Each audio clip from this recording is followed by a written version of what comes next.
வணக்கம். இது நம்ம கிச்சன். கிச்சனில் இன்றைக்கி என்ன பண்ண போகிறேன்னா ரவாயில் டொமேட்டோ பாத். இன்றைக்கி நான் கடலெண்ணெய் செக்கில் ஆட்டின கடலெண்ணெய் ஒரு 6 டேபிள் ஸ்பூன் அளவு கொட்டுருக்கேன். தேவைன்னா அப்புறம் விட்டுக்கலாம். இப்போ நம்ம இதுக்கு கடுகு தாளிக்க போகிறோம். கடுகு தேவையான அளவு கடுகு போட்டுக்கணும்.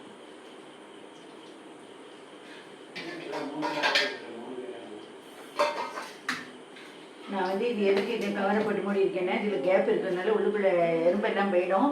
அதனால இந்தமாரி கவரை போட்டு டைட்டாக வச்சுருக்கேன்.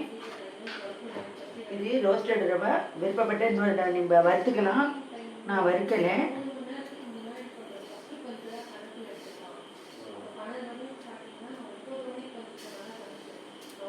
நான் இதில் ஒரு 1.25 டம்ளர் அளவுக்கு போட்டுக்கிறேன்.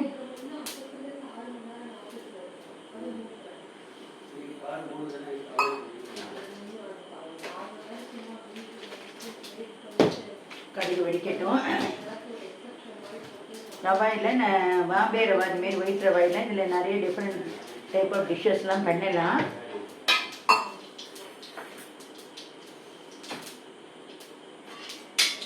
கடுகு வெடிச்சு ஆரம்பிச்சிருக்கு. இப்போ நம்ம என்ன பண்ணுறோம், கடலை பருப்பு போடுறோம். உடைச்ச உளுத்தம் பருப்பு கொஞ்சம் தேவையான அளவு போட்டுக்கணும். நான் அதுக்கு மிளகா வத்தல் போட போகிறதில்லை. இது பாத்து அப்படிங்கிறதுனால நான் இதுக்கு போடலை. பருப்பு செவக்கணும். இது நல்லா செவஞ்சி வரணும். ரொம்ப பெரிய தீயாக வச்சாக்க கருகி போயிடும்.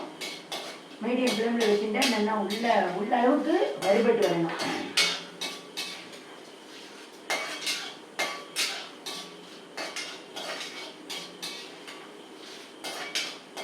இந்த டொமேட்டோ பாத் ரொம்ப நல்லா டேஸ்ட்டாக இருக்கும். ஒரு டிஃப்ரெண்ட் டைப்பாகவும் இருக்கும். நீங்கள் இதுமாதிரி பண்ணி பாருங்க, கமெண்ட்ஸில் சொல்லுங்க. உங்களுக்கு தெரிஞ்சிருக்கும், நீங்களும் பண்ணி பார்த்துருப்பேன். இது நிறைய வெஜிடபிள்ஸ் எவ்வளோ வேணாலும் சேர்க்கலாம். பீன்ஸ் சேர்க்கலாம், உருளைக்கிழங்கு சேர்க்கலாம், பச்சை பட்டாணி சேர்க்கலாம். நான் இன்றைக்கி வெறும் கேரட்டு தான் சேர்க்க போகிறேன். இப்போ இது பச்சை மிளகாய். பச்சை மிளகாய் வெங்காயத்தையும் நம்ம போடுறோம்.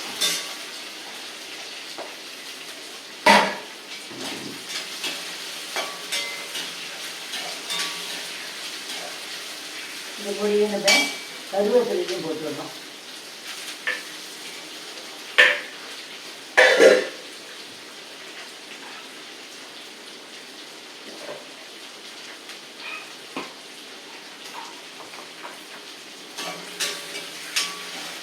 இதை போட்டு வதக்கும்போது நம்ம நறுக்கி அலம்பி வச்சுருக்கிற கேரட்டை போடுறோம். காய்கறிகள்லாம் நமக்கு என்னென்ன காய்கறி தேவையோ, எவ்வளோ மெஷர்மெண்ட் வேணுமோ அந்த அளவுக்கு வச்சுக்கலாம். இது மாதிரி போட்டுக்கணும். நம்ம என்ன பண்ணுறோம்னா இது காயில் உப்பு பிடிக்கணும் இல்லையா, அந்த வெங்காயம் இதெல்லாம். அதுக்காக இப்போவே நம்ம போட்டுடணும். உப்புமாவுக்கு சேர்த்து உப்பு இப்போவே நம்ம போட்டுவிடுறோம். போட்டுட்டு நல்லா வதக்கணும். இது நல்லா கண்ணாடி பழம் வர அளவுக்கு வதங்கணும். இந்த வரைக்கும் வெயிட் பண்ணுவோம்.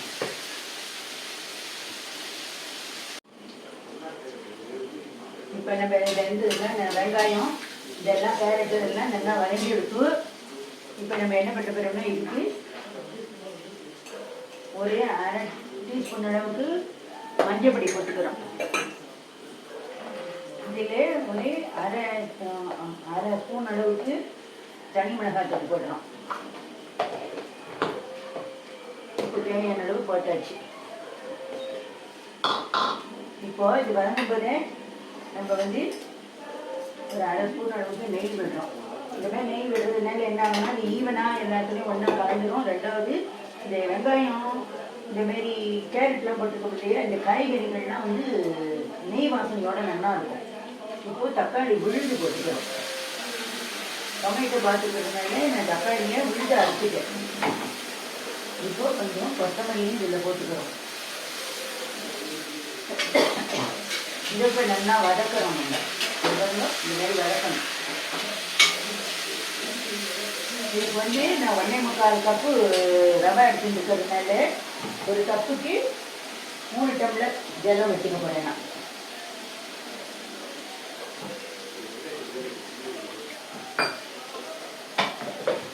நான் மிக்சி அனுபவத்துக்காக நான் இந்த மாதிரி இது பண்ணிக்கிறேன், குளிக்க அலம்பிக்கிறேன். 1 டம்ளர் விட்டுருக்கேன் போனால் இதில்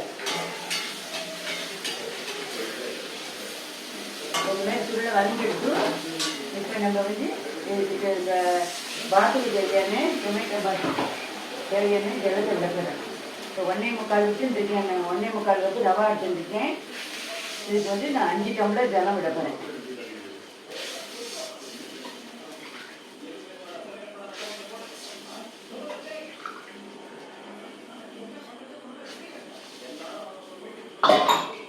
இப்போ இது வந்து நல்லா கொதிச்சு வரணும். அது வரைக்கும் வெயிட் பண்ணுவோம்.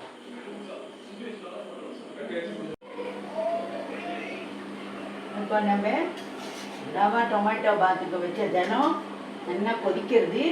இப்போ அடுப்பை சிம்மில் பண்ணிட்டு இந்த ரவையை கொட்டிகிட்டே கிளறணும். இந்த ரவை ரோஸ்டட் ரவாயாக இப்போல்லாம் வருது. நீங்கள் வேணுங்கிறவா இது என்னென்ன இன்னும் அதெல்லாம் வறுக்கணும்னு ஆசைப்பட்டேன்னா வறுத்துக்கோங்க. ஆனால் வறுக்கணுங்கிற அவசியம் கிடையாது. நான் இப்போ சிம்மில் வச்சு கிளறினேன்.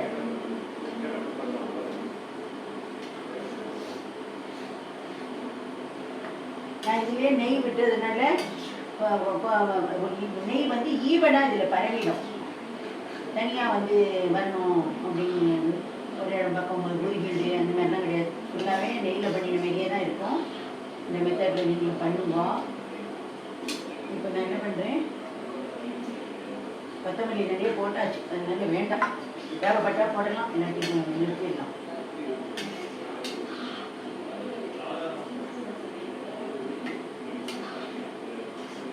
இதுக்கு வந்து தொட்டுக்கிறதுக்கெலாம் எதுவும் தேவைப்படாது.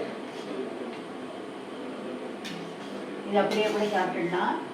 நான் எங்கள் காலத்தில் மத்தியானம் வச்சு கதம்ப சாம்பார் இருக்குது, அதை தொட்டுண்டு எங்கள் காலத்தில் எல்லோரும் சாப்பிட்டுருவா.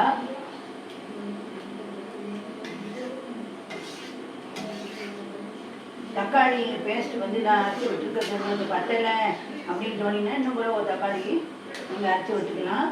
சில சமயங்களில் கொஞ்சம் தக்காளியை வதக்கி போட்டுட்டும் கொஞ்சம் தக்காளியை வந்து இந்தமாரி விழுதாக அரைச்சி போட்டுட்டும் பண்ணலாம்.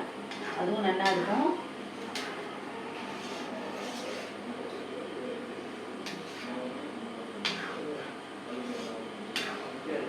நம்ம இந்தமாரி ரவா இல்லை டொமேட்டோ பார்த்துக்கிறது மெயினாக இது இன்க்ரீடியன்ட் வந்து ரவையும் தக்காளியும் தான் இதுக்கு மெயின் மேஜர் ரோல். இல்லை உங்களுக்கு வந்து இதுலேயே பைத்தம்பருப்பு போட்டு பண்ணுறதும் ஒன்று இருக்குது, அது இன்னொரு பண்ணுவோம். நம்ம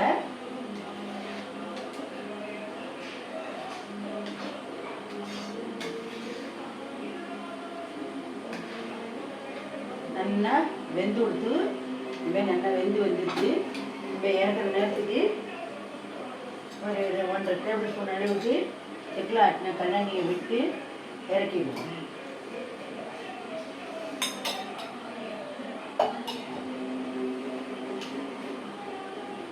இந்த மாதிரி வந்தாச்சு. இந்தமாரி தளதளன்னு இருக்கும்போதே நம்ம இறக்கிடணும். இன்னும் வந்து சுண்டை வரணும் அப்படின்லாம் எதிர்பார்க்கக்கூடாது.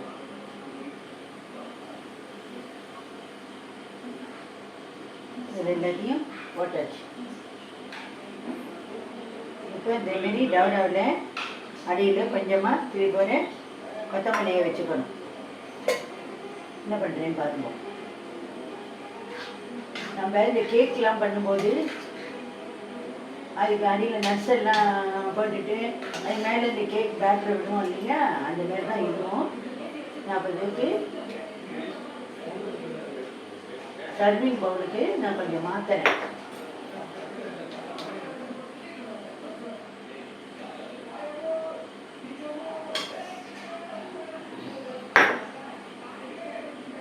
ஏன்னா அடுப்பை ஆஃப் பண்ணிட்டேன்.